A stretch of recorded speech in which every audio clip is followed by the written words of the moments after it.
Want to go to Utah Senator Mike Lee on what he makes of this. Senator, always a pleasure to have you. How do you feel about this not so subtle effort of your colleague, Joe Manchin, to go after the Federal Reserve, to get on top of this?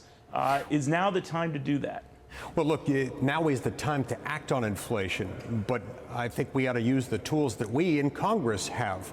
Like, for example, not passing the bill that he's supporting right now, which is a $1.2 trillion inflation bomb being dropped on an already carpet-bombed economy.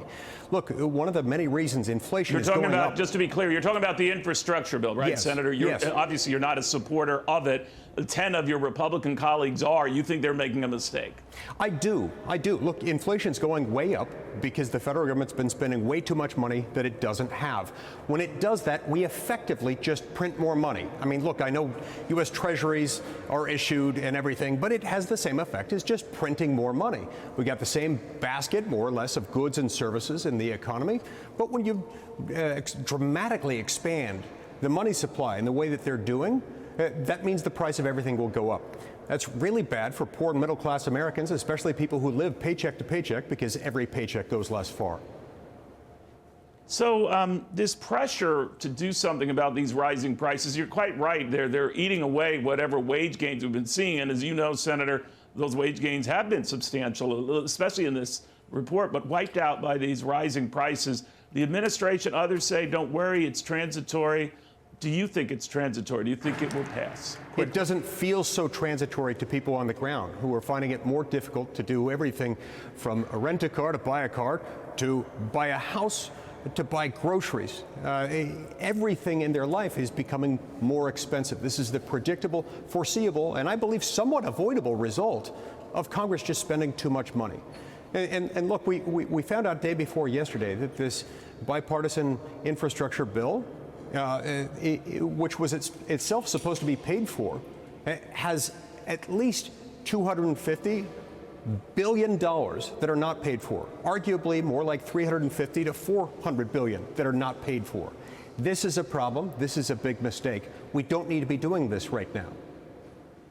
So when you talk to your constituents back in Utah, Senator, and you say, all right, I don't know the condition of roads and bridges in your state, that you're not going to support this effort to fix them. Some of them might come back at you and say, well, we need that.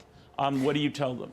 Yeah, well, I tell them that my proposal, what I've proposed that we do instead, is to get the federal government spending money only on truly federal infrastructure. Look, most roads, most bridges, most highways in America are not federal. They're not part of the interstate highway system.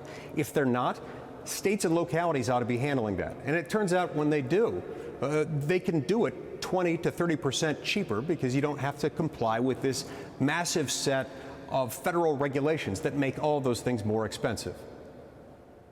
Got it. Real quickly, I know how you feel about this infrastructure package. All indications are, Senator, that it will likely go through some procedural votes. Okay, crack the filibuster and go ahead and get passed tomorrow. Do you think that's going to happen? At this point, it appears somewhat likely to pass. I'm still not leaving any argument left unraised. We have to remember that this is going to make it that much harder for people to buy homes. The G fee extension that they've added, the cryptocurrency provision that they've put on there that's unworkable, that's unsustainable, all of the pay-fors that don't add up means that this bill should not pass. It's going to make inflation worse. We shouldn't be doing that to America's poor and middle class. Senator Mike Lee, always good talking to you, sir. Thank you very, very much. Thank you.